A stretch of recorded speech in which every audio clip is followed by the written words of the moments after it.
Hi everyone, welcome to Anthropology for UPSC YouTube channel.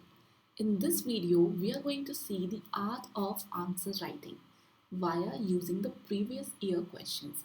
So basically there are other two videos available on this topic. You can go and check out those as well, and I'll bring out more such lectures in future. So basically the idea is to pick up some questions from the UPSC paper itself and to have a discussion upon the technique that how one should answer the questions asked in the UPSC. And those techniques you can apply in various other questions, not just limited to this question. So this is basically to help you to think in the right direction. So pay close attention. This question was asked in the UPSC CSE examination 2020, and you can find this question in the section B, question number 5A. Alright, so the question was to write note on the racism and eugenics in about 150 words. So basically, this was a 10 marker question that was asked in the examination. So the very first thing that you should know or remember, this is especially for the beginners, that for the 10 markers, make sure that you write at least 1.5 pages and maximum 2 pages, because इससे ज़्यादा pages भी UPSC आपको provide नहीं करती, तो आप चाह के भी 2 पेजेस से ज़्यादा नहीं लिख सकते, but you should write at least 1.5 and not just stick to like 1 page. Of course जहाँ आपको नहीं आता हो आप फालतू की चीज़ें नहीं लिख सकते, but when you know about certain topic make sure कि आप कम से कम 1.5 पेजेस उसमें लिखें. This is very important because कई बार ऐसा स्टूडेंट्स करते हैं that they write like more than the 2 pages. जब वो practice कर रहे होते हैं they don't even realize they put out everything that they know about the topic in the paper, but that is also not a right strategy. दूसरे students ऐसे होते हैं जिनको शायद नहीं पता होता है उस टॉपिक के बारे में बहुत ज़्यादा, and they limit themselves to just 1 page. तो उसके लिए तो ज़रूरी है that they should read more on that particular content, but जो ज़्यादा लिख रहे हैं वो भी उन्हें नहीं करना चाहिए. They should know how to prioritize things. Okay, so basically जैसा कि क्वेश्चन का आपका स्ट्रक्चर होता है, it will be your intro, body and conclusion. This is the basic thing that you should follow in any of the answer writing, whether it is your GS or the optional, right? So this is all about the basics.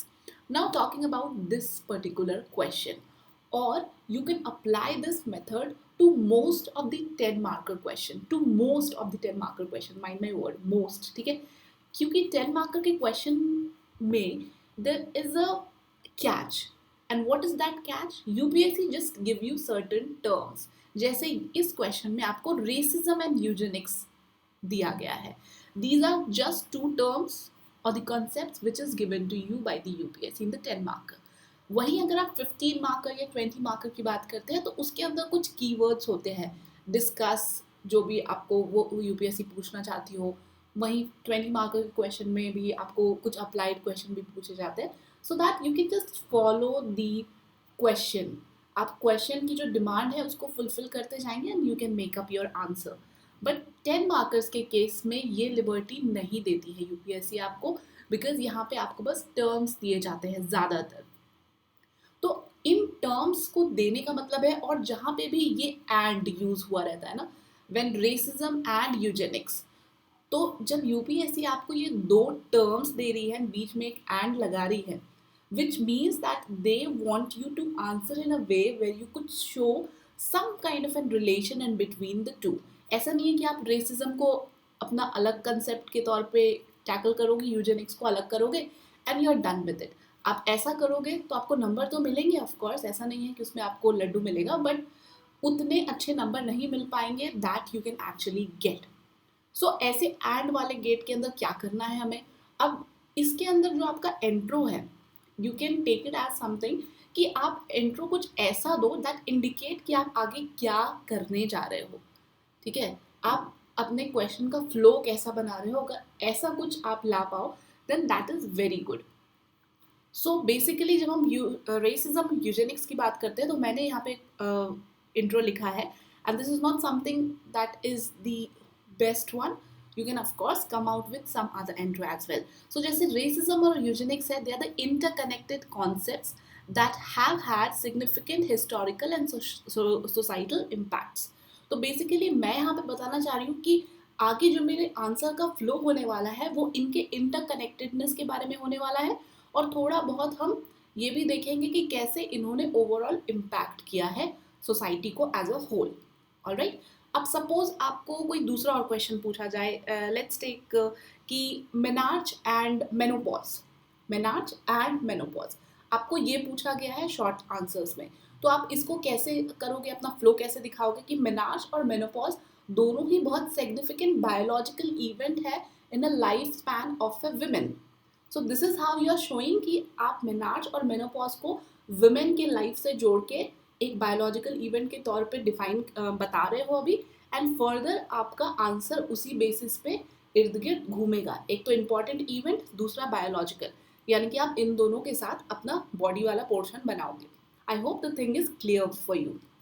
Now जब आप 10 markers की body की बात करते हो तो basically फंडा थोड़ा सा आपको क्लियर रखना चाहिए that firstly you should define the concepts. आपको कंसेप्ट्स को एक्सप्लेन करना चाहिए, डिफाइन करना चाहिए, and try to do that along with the examples. It's always advisable that whenever you are writing some kind of a definition, try to make it very clear with the examples. Okay, ये एक था rule हो गया.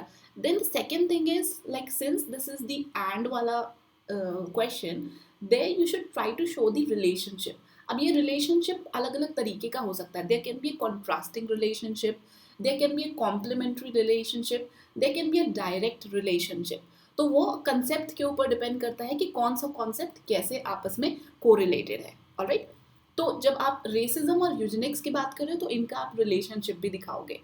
And one more thing is that कि जब भी आप optional के आंसर्स लिखते हो, try to include the anthropologist. Okay, and for this particular question वैसे मैंने यहाँ पे जो थोड़े बहुत राइटअप्स लिखे हैं, कंटेंट पार्ट मेंशन किया है यहाँ पे, I have not included the name of the anthropologist. ठीक है, it is your I would say kind of an task to research about the anthropologist associated with these. Okay, because that's how you're going to learn something more about the concept, and that is how you're going to gain few more marks in the examination. आपको कुछ अलग पता होगा लोगों से, तभी आपको अच्छे मार्क्स मिलेंगे, राइट? तो आप इतना सा मेहनत कर लेना.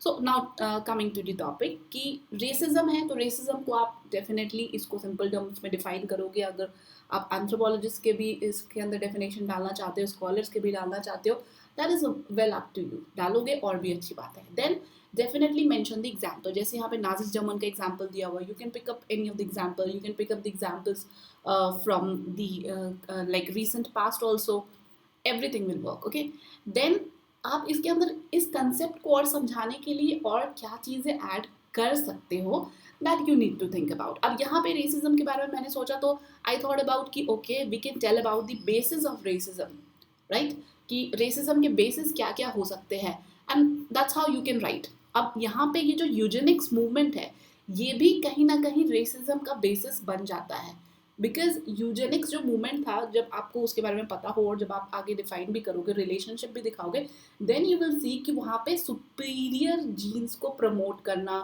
सुपीरियर लोगों को प्रमोट करना, वैसा किया जाता था, एंड विच इज़ वाई वो भी एक टाइप ऑफ रेसिज्म को प्रमोट करना ही हुआ, राइट. सो उसी तरीके से आप द यूजेनिक्स को एज अ कॉन्सेप्ट डिफाइन करते हो, देन आप यूजेनिक्स के बेसिस को बताते हो, and then you show the relationship in between the eugenics and the racism, and this is how you complete your body part of the answer, right. then conclusion पे आते हैं. अब conclusion क्या लिख सकते हैं? See, एक सबसे आसान तरीका होता है conclusion लिखने का कि कोई concept है, उसकी significance, उसकी importance आप बता दो. अगर कुछ नहीं याद आ रहा तो you can definitely go along with this, but here we have some opportunity to show, to relate it with something that is very relevant. Here you can relate the racism and eugenics. अब आपने ये question जो था, eugenics and racism are like kind of tilted towards the negative side. ये हम थोड़े negative concepts के बारे में बात कर रहे थे. So it's better that you put forward a positive sense, some kind of an hopefulness, because आप एक एडमिनिस्ट्रेटर बनने जा रहे हैं.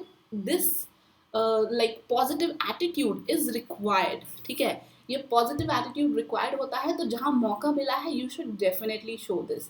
तो आप इस कंक्लूजन के जरिए वो पॉजिटिवनेस शो कर सकते हो that okay that racism and eugenics are bad thing, but आज की प्रेजेंट डे सोसाइटी में because of the human right, because of the equality, the constitutional values, ये प्रैक्टिस नहीं होता है या बहुत हद तक खत्म हो गया है. You can include such a things, and to give it some anthropological touch, you can also add the relevance of work or the relevant work of some anthropologists like Francis Boss के बारे में आप लिख सकते हो, where he kind of given very thought provoking things against racism.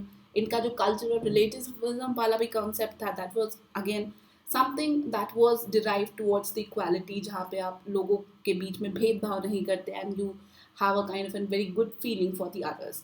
So you can use all these concepts while concluding your answer. Okay.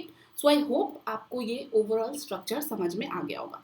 And with this, we have completed this lecture. Thank you so much.